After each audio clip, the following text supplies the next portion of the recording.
Uite, asta e pentru Teo, special. Cu bacul spre Tulcea. Stai, nană, stai, fia.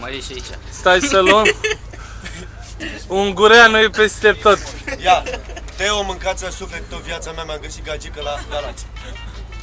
Se însoară. Mă însor. Îl însură în Teo. Ia. Alo, da. Da, cine? Salut, Tigru. Uite, acum merg la Tulcea, sunt cu bacul. Plec de la Galați până la Tulcea cu bacul și mă întorc înapoi să mă.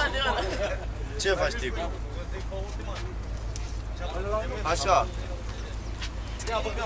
Săptămâna viitoare, cred, la sfârșit. Uite, Galați. Deci într-o săptămână, da.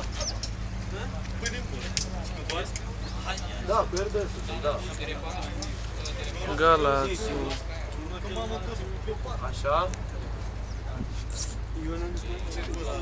Ce tare. Beton. Uite Așa. pe Robert, poate nu mai ții minte pe Robert cum arată. Poate asta e Ce să ultima facă, înregistrare, Tigru? da? Așa, Îl însurăm aici. trebuie un capac. Giga, cere în zona nouă. Nu știu, numai acolo să... Stai, Ne dă zone noi, Robert. Cel mai strong. Aseară a fost cel mai lemn cu noi, da.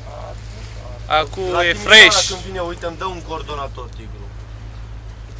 Bine? Asta nu știu ce să zic.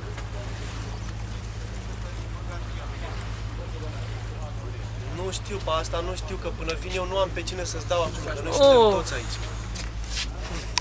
Ia. Filmează și ții, doar ții de... Da, principalii ei suntem acolo, sunt Special, nepoți. ne surăm toți aici.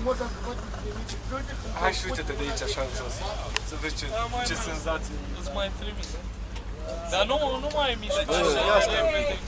Bă, Robert, De aici de desubt. poți să-mi faci rost să se ducă de un număr de telefon, să-și facă rost de un capac acum. Jap și se termină cu Ungureanu filmarea. Ha, ia să-l vedem pe Himen. Ia, arată-ți mușchi. Ia, hai. Vezi, stai.